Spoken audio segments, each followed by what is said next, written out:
Happy Tuesday, everybody. It is episode 8 of Sports Talk from the Heart with Nicky, Steez. And folks, it is August, so that means football season's right around the corner. Those guys wonder what I got jersey-wise. It's Reggie White. See the 92? It's the 92, Kelly Green. Yes, sir.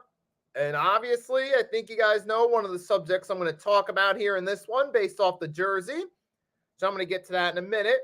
But first, we are going to talk a little bit of NFL here, folks, in this one. So what I'm going to do to start this thing off is I'm going to start off by talking about the coaches that I have on the hot seat. Now, I did do a YouTube short last week outside with sunglasses on, the shades, where I gave a quick 5 coaches I have on the hot seat. But now I'm actually going to talk about this one a little more in depth here.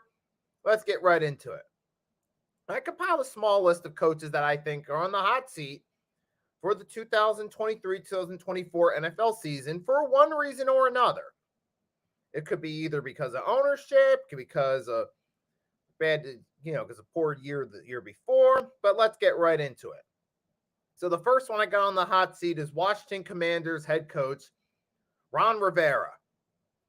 That's right, because this is going to be Riverboat Ron's 4th season as their coach, and through 3 seasons has compiled 0 winning seasons, despite winning the NFC East with a 7-9 record in 2020. That really wasn't impressive now, was it? Even though they did put together a nice little win streak late in the season to rally, I'll give them that, but it wasn't anything to ride home about that made you think, oh, this team could do something, because we all knew they was going home one and done, which they did against the Bucs. But yes, now this is Ron Rivera's 4th season now, and what has he done since then to follow it up? Now the NFC East has actually gotten better. Losing season 2021, losing season 2022. And what really was bad in 2022, late in the season, in an elimination game, he decides to start Carson Wentz when clearly the team was performing better under Heinicke, and they were actually in contention late in the season to at least make the number 7 seed. Ultimately, they didn't, but they were at least putting up somewhat of a fight, and ultimately, they decided to go back to Wentz when the locker room and the fans were clearly more behind Heinicke, but whatever reason, he went to Wentz, and not to mention after the game was over in the press conference, Ron Rivera, it was mentioned to him that they were eliminated from playoff contention. He gave him a confused look, meaning he didn't realize that his team had lost the elimination game for them, meaning that if they lost, they'd be eliminated from playoff contention. So there were some red flags right there about Ron Rivera as a head coach saying that, wait a minute, this guy really shouldn't be a head coach. Are you sure he's the right guy qualified? I mean, Ron Rivera, don't get me wrong, is a likable personality. He did get the Panthers to a Super Bowl, but he also had that off the backs of MVP Cam Newton as well to help out. But in the years since then, he's only had 2 playoff appearances, one with the Panthers 2017, then 2020 with Washington, but only 1 winning season. And like I said, this would be his 4th season and 4th losing season. That could be it for Riverboat Ron if Washington doesn't do something here. So I think he's on the hot seat. Another coach that's on the hot seat is Baltimore Ravens head coach John Harbaugh. I mean, yes, Harbaugh's been there a long time. He's been there since 2008. They've won a Super Bowl with him, but it's been a decade plus since that Super Bowl win. And what have the Ravens done in that past decade that was like really of note? You know, beside Lamar's MVP season. beside that classic game in 2020 against the Browns, beside beating the Titans in the wild card round 2020, what have they really done of note? They've had several late season collapses. 2017 is one where they lost that game to the Bengals, and all they had to do was win and get in week 17 that year. You had the season collapse when Lamar got hurt in 2021, where they lost a bunch of close games. And then you had last year when Lamar got injured. I mean, they won enough games with him before he was out, but they lost some games late, and ultimately they stalled out in the wild card round against the Cincinnati Bengals. And now you're going into this season being like, okay, you've been here a few times before with Lamar. But you've been here with John Harbaugh before, where you've had several collapses in recent years, late in the season. You haven't really had any deep playoff runs since your Super Bowl win back in the 2012 season. I mean, how much longer is John Harbaugh going to be there? It's like, yeah, he's a respected coach, respectable personality amongst the public, but John Harbaugh is kind of at the point with him where if you're the Ravens, you're kind of stuck where you're at. You're stuck on, if Lamar can stay healthy long enough, you'll get to the playoffs. But and I can't just solely blame it on Lamar's injuries, because this has been a problem with the Ravens even before Lamar got there. Take 2017, for example. That blown fourth quarter against the Bengals in that Week 17 matchup, when all they had to do was just hold on to the lead. They'd have got to 10-6, and they would have made the playoffs as the number 5 seed. Can't blame that on Lamar being injured because he wasn't even on the roster. 2014, the collapse against the Patriots in the divisional round. Can't blame that on Lamar. He wasn't even on the roster at the time. Flacco was still the starter. And Flacco had a Pro Bowl year that year, so you can't blame that there. But there have been several big collapses in key situations since that Super Bowl win with Harbaugh as the coach. So it's like, all right, how much longer are they going to ride with it? And then next so I think he might be on the hot seat. Here's another one. Mike Vrabel from the Titans. I mean, this is pretty obvious right here, especially last season, that collapse they had. And not to mention the way Vrabel handled the QB situation with Malik Willis. I mean, they had Ryan Tannehill as their starter, but he was out. Then they went to Willis. I mean, granted, Malik Willis was raw, but he was also a rookie too. And then he decides, Mike Vrabel, in an elimination circumstance, the final 2 weeks of the season, first against the Cowboys week 17, then week 18 to win the division against the Jags, he decides to ultimately sit him because he thought Josh Johnson would be the guy that would help him win those games. And ultimately, how did that work out? And some people say, well, they probably would have lost those games with Malik Willis. Yes, that is true. But what was winning that division really going to do for the Titans last year? I mean, if you were Mike Vrabel in that position, you should have went to, okay, we're going to give Malik Willis the starts anyway. Sure, we could lose these games, but let's face it, it's a crappy division. Let's just see what happens. Let Malik Willis get some experience in big games. Let him get those big game jitters out of his system. Let him play. Let him learn from his mistakes. But instead, they didn't do that. Instead, they decided to bench him, run the risk of sabotaging his confidence, and here you come back with Malik Willis still raw, having not played any big games. Oh, and on top of it, in this year's draft, they decided to draft another raw project QB. So you got a veteran QB who is a game manager at best in Ryan Tannehill, and you got 2 raw project quarterbacks, Malik Willis and Will Levis. I mean, clearly, you knew Mike Vrabel was out of touch when he made that decision to bench Willis for those final 2 games. For Johnson, who's not even on the roster anymore. You knew right there that Mike Vrabel screwed up. So he's definitely on the hot seat now. If they have another bad season, I think they got to move on from him. And here's another one is Todd Bowles. I mean, yes, they did make the playoffs last year, but they also made the playoffs with a losing record at 8-9. And not to mention, on top of that, one of the main reasons they won that division was because of the quality of their division. It was a poor quality division. They managed to beat out the other 3 teams, the Saints, battered by injuries, Panthers, and the Falcons. Both those teams, the other 2 teams, Panthers and Falcons, retooling teams, and they managed to have just enough pieces there to beat out those three teams. So they got a lot of help from their division in that one. So it's like, yeah, they won it. But what happened when they got to the playoffs against the Cowboys? They got destroyed. When they actually had to step up and play a good team in the Cowboys, and yes, they are a good team. They're not contenders, but they are a good team. They're a good regular season team, and ultimately, they got the better of Tampa Bay when it mattered most in the playoffs. But now you come back this year, you don't even have Tom Brady anymore. You're going to go with Baker Mayfield with the quickest fall off of a quarterback. And also mentioned with Todd Bowles, he's on the ice because remember his first run with the Jets back in 2015 to 2018. I mean, sure, they did have that good first year, but then 2016, 17, 18, they didn't do anything significant. So there's already kind of that feeling with Bowles of maybe he's better suited as a defensive coordinator.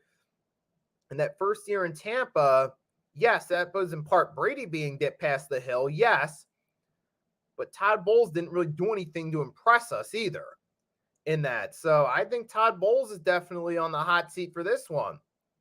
He's going to have to surprise us and actually do something here to, to say, okay, he's worthy of keeping around for a third year. He exceeded expectations. We thought this team was going to be terrible. Bowles got something out of it. He got something out of Baker Mayfield. It's going to be up to him to ultimately prove us wrong. And then here's some other coaches I think could be realistically on the hot seat, fair or not. And some of you might look at me sideways for saying this, but realistically, I got to say Kevin Stefanski for the Cleveland Browns. And the only reason why is because if things don't work out here with Deshaun Watson, this will be their third straight losing season. Knowing how much Jimmy Haslam changes head coaches, he could say, all right, I'm moving on here from Kevin Stefanski. Let's find a new head coach. Fair or not, that could be the case because they're probably thinking, oh my gosh, 2 straight losing seasons. We can't afford to have another one right here. So that could be a factor right there. I mean, yes, obviously the past 2 years, they do get some benefit of the doubt, having injury at quarterback position, not having that guy there because Baker, his injury in 2021 hurt the team a little bit. And then in 2022, you had Watson was out most of the season. When he did come back, he was still green from all that time he missed. So Kevin Stefanski, in my mind, gets the benefit of the doubt for that, but you never know what Jimmy Haslam, the owner up top's thinking. He might be going to this saying, okay, I've had 2 straight losing seasons, do something, fair or not. He might be thinking that. So there is a possibility he could be on the hot seat just for that reason alone. And another one I think is fair or not, D'Amico Ryans. And the only reason I say that he could be a little bit on the hot seat is because the Texans, look what they did with David Culley and Lovie Smith. Gave him 1 year and gave him the boot. Now, I think you give D'Amico Ryans that contract game, you got to at least give him 2 years at least. Because the Houston Texans are in such a deep rebuild. I don't think you can expect this team to just come in overnight and all of a sudden make the playoffs. Unless C.J. Stroud really has a spectacular rookie season, that's not going to happen. It's going to take time. What you're going to have to look for realistically from the Texans' point of view is, okay, if this team can at least improve in terms of the way they play, maybe if they may only get to 5 wins maybe, but if they start to play better as the season goes along and you see D'Amico Ryans rallying that team to get them to play hard, there's at least, okay, we could have something for the future here. But at the same time, knowing the Texans front office, they might stubbornly try to pull the 1-year deal. I'm more confident that D'Amico Ryans will at least get a second year on like Lovie Smith and David Culley, but you never know. And just for that reason, even though it's not necessarily a fair reason, I do have D'Amico Ryans a little bit on the hot seat just for that reason. And then last one is Mike McCarthy. And you never know if things, they don't reach Jerry Jones' expectations. He might pull a power play maneuver, might decide to fire Mike McCarthy. So there's some coaches there. I have low-key on the hot seat as well. But yes, we'll have to ultimately see what happens, though. I'm thinking, hey, there's a good chance that either probably Ron Rivera, John Harbaugh, Mike Vrabel will probably most likely be gone once the season's over. But we'll have to ultimately see what happens. We'll see how the coaches on the hot seat do, and the main ones particularly, and if they survive this season or not. if they survive for 2024. But yep. But moving on, I'm going to switch subjects right here. Going to talk about, just going to briefly go over the expectations for the team going into the seasons. This is not necessarily going to be a prediction, but it's more so going to be, I'm going to go over the teams and through the division by division, starting with the NFC East to all the way NFC South, NFC North, NFC West, then doing the same with the AFC, East, South, North, and West. So let's get right into it. So the NFC East, so expectations for my team, the Eagles. Look, let's be honest, biases aside, let's be realistic. Expectations are, as long as this team stays healthy and they don't have a bunch of injuries that tears them apart, they'll be the favorites in the NFC. Let's face it, that's the expectation. You still got Jalen Hurts coming back, A.J. Brown, Devontae Smith still going to be there. Still have one of the best offensive lines in the league. Thinking DeAndre Swift could probably do well behind that line because, remember, offensive line's a big deal with running backs.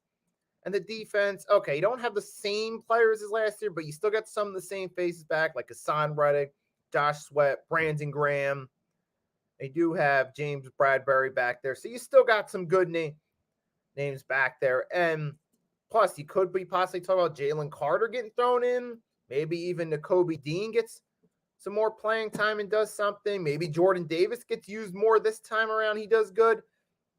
So this team's definitely going to be favorites as long as they stay healthy. And for the Cowboys, I think the expectations are similar to the past couple years. I think they're going to have a good regular season. You know, they'll make it to the playoffs, but ultimately when it matters most, Dak's not going to show up when it matters most, and they're ultimately going to get eliminated in the playoffs. I mean, that's just the way it is. I mean, they're a good regular season team. They do. They have a lot of talent there on both sides of the ball. So they definitely can have a good season as long as they stay healthy. But I just think, at best, they get eliminated in the playoffs again. Now, for the Giants, I mean, they got a good coach in Brian DeBall, but I think the biggest thing is health.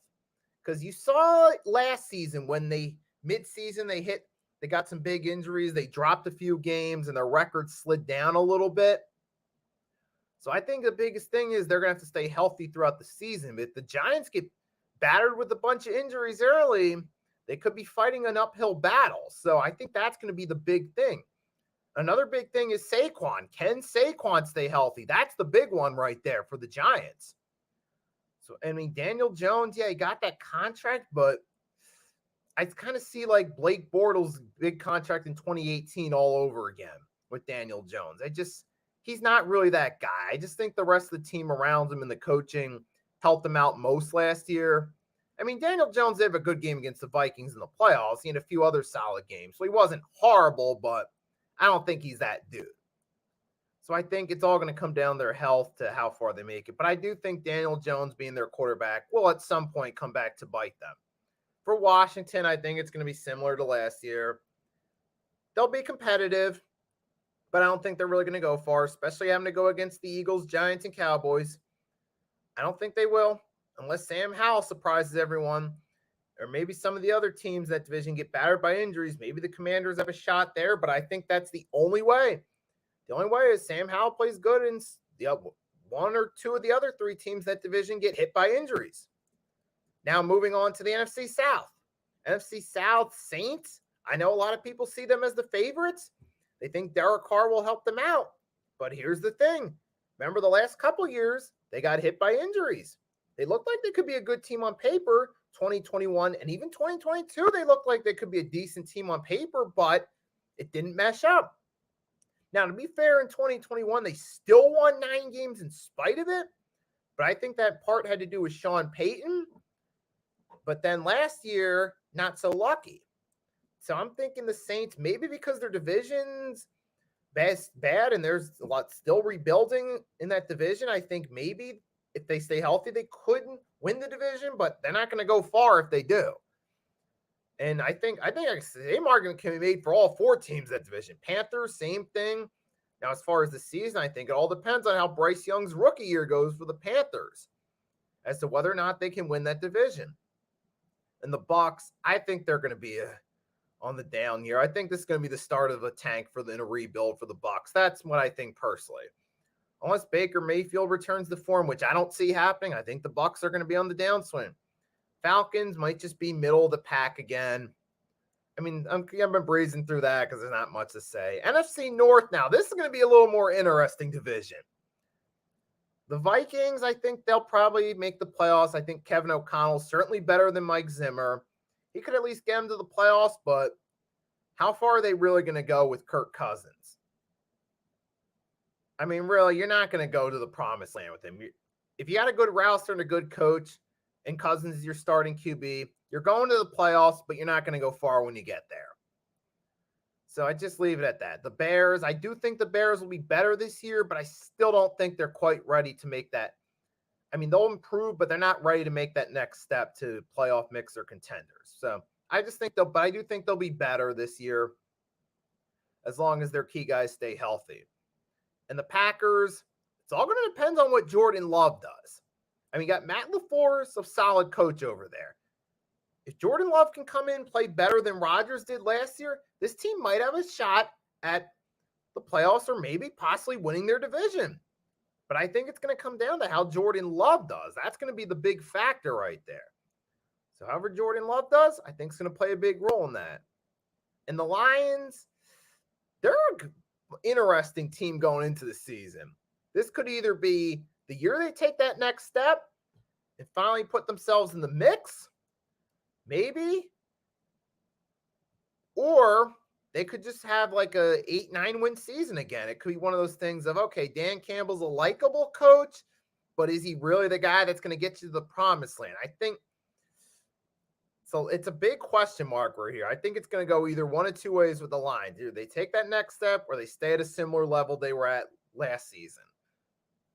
Now to the NFC West, I see the 49ers as long as they don't get hit by a whole bunch of injuries, I see them being the same as the last couple of years. Strong regular season with a good team around them. But I think that lack of having that star quarterback there will be their downfall when it matters most in the playoffs, just like it was the previous two seasons. So I think the Niners are going to be more of the same. The Seahawks, I think it's all going to come down to one question. Can Geno Smith repeat what he did last season? If he can repeat that performance last season, they might have a shot at least making the playoffs. But there's also the possibility Geno Smith takes a step back, and that could have just been a bit of a fluke season in 2022. But it's ultimately up to what's Geno Smith going to do.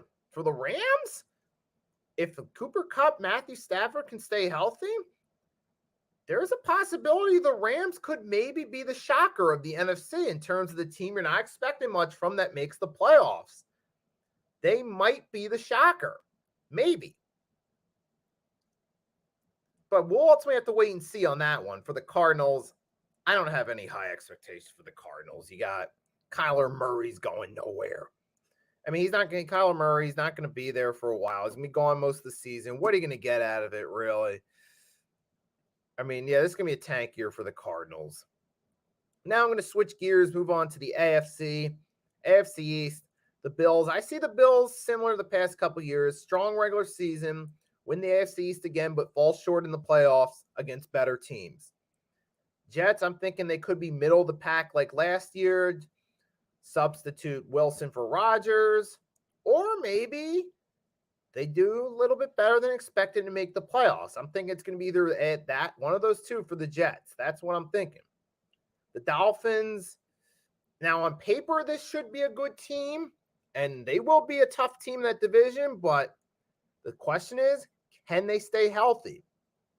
If they get put in a situation where injuries hit them throughout the season, and you already saw that with Jalen Ramsey getting injured, so now you got to wonder, are the Dolphins going to get hit by injuries again? Or are they going to actually compete? That's going to be a big question right there. Now, I think the Dolphins have the potential to at least be better and possibly make a playoff run, but it's all going to depend on whether or not they can stay healthy. The Patriots, I feel like their backs are against the wall going into the season. You have the Bills, the Dolphins in that division, and even the Jets. With Rodgers, I mean, even though I do think he's a little bit on the downswing, I don't think Rodgers is completely washed yet, but we'll have to see on that one. And for the Pats, they got to pick a QB. They have to pick a QB and go with that guy. You have the preseason and training camp to decide, okay, we're either going to go A, Mac Jones, or Bailey Zappi. We're going either way. And we're going to stick with it. Unless an injury occurs that puts that QB out, whoever we decide come regular season time, we're sticking with that QB. The Patriots got to do that. They got to find that guy. They can't have this QB controversy of is it A or B? No, they got to have a guy they're sticking with. He's our guy unless he gets injured and he can't play. That's the way they got to go with it. But I think the Pats are going to be fighting an uphill battle all season. And I think this could be, I think we're at the beginning of the end stages for Belichick. Now, I'm not saying that Kraft's going to fire him, but I'm thinking in terms of Belichick leading that team to the promised land, that's, this isn't, we're in that beginning of the end state. Well, we're actually in the end stage. The beginning already happened, folks. But yes, for the AFC South, I mean, the Jags are the favorites. They had a nice run last year. They still got some of the same pieces. They added a few pieces. Most notably, Calvin Ridley will be able to play. He should develop good chemistry with Trevor Lawrence. So I'm thinking this team right here, the Jags, I mean, they should be able to at least put together a good run. Maybe repeat as AFC South champions. But we will see. Now, for the Titans, I think they're just going to be bad this year. I don't see them doing good. I think this is going to be the end for Mike Vrabel as their head coach, and they're going to have to rebuild. For the Texans, I see them being a little bit better than they've been in recent years. I still think, but they're obviously still in a deep rebuild. And for the Colts, it all depends on one factor. Anthony Richardson. How does Anthony Richardson do? Does he go out there and actually play well, or does he have a kind of a shaky rookie year? I mean, what's the deal with that? Is it going to take him time to develop? That's the thing. It's all going to come down to how Anthony Richardson does. Now, if he comes out there, balls out his rookie year, they could have a chance, but we'll have to see. For the AFC North, now Burrow is going to miss a little bit of time, but I do think as long as Burrow plays most of the season, as long as they can stay healthy, the Bengals should at least make the playoffs. And I think the Browns, it's all going to depend on Deshaun Watson. Does he return to form? As much as I hate to say it, knowing what type of person Deshaun Watson is, but the Browns, if Watson can return to form, they're going to at least they will make some noise if that's the case. As much as I hate to say it, it is realistic. And then you got the Steelers. If Kenny Pickett improves from last year, this could actually be a good team. You saw Mike Tomlin rally last year. They rallied into 9 wins. But if Pickett improves in this year, they could actually be a good team. They could come back into contention. And possibly talking the Ravens being the odd team out because of some of those late season collapses, some of those second half collapses they had in some of their games last year that they lost. And if Lamar gets injured, it's going to be an uphill battle for the Ravens. So I just got to be realistic. I don't see them going anywhere. Now, the AFC West, we got the Kansas City Chiefs. They're the obvious favorites. I mean, last year we thought, they lost some pieces. They'll take a little bit of a step back, maybe wild card team. Well, guess what? None of that happened. They went out there, cruised through the regular season, cruised through the playoffs, beat my Philadelphia Eagles in Super Bowl 57 to win their 3rd Super Bowl in franchise, give Mahomes his 2nd. So they'll be the favorites. They will. For the Raiders, just put it this way, SOS. I'll say it. Same old shit. Yeah, I know they got Jimmy G, but can you actually trust Jimmy G to stay healthy for a whole season? Can you? I just don't see. I'm sorry, but I don't see that happening. And with Josh McDaniels as the head coach, I wouldn't trust any team led by Josh McDaniels. I don't see him doing anything. Chargers, I think they're going to have to rely on Justin Herbert to carry the team, and they're going to have to rely on a little bit of luck come playoff seeding, I think. I think that's what it's going to come down to the Chargers. And for the Broncos, I feel like they're going to be fighting an uphill battle. They got to play against Kansas City. The Chargers are going to put up a competitive fight against them. You also got to deal with in that conference. You got teams like the Bills, maybe the Dolphins if they stay healthy. You could be talking about possibly the Bengals, the Steelers, or the Browns being some good teams. Maybe the Ravens, if they can actually stay healthy. Who knows? And there's a lot of room for some teams in the AFC to possibly do good, and it's going to be a tight playoff race, I feel. So for the Broncos, I feel like they're fighting an uphill battle as a team that's been struggling with a Russell Wilson who appears to be washed. You got two tough teams in your division. I just think the Broncos are going to be fighting an uphill battle, even with Sean Payton. Yes, he's certainly better than Nathaniel Hackett, that is for sure, but it's still going to be a tough challenge for that team nonetheless. I'm just not sure if they're equipped to handle it, but ultimately time will tell. But those are just what my expectations are for the season. I'm not actually going to give exact predictions yet because we still got to get through training camp, see which teams come out of it healthy, which teams come out of it battered. But hey, those are just some expectations right there. And you know what? While we're on here, I'm going to talk a little bit about the Kelly Green. That's why I wore the Reggie White throwback jersey for this one. Because we saw some of it is official. The photos are official. The Eagles got their Kelly Greens back. You guys, give me one more minute. I'm going to share screen with you guys in a minute.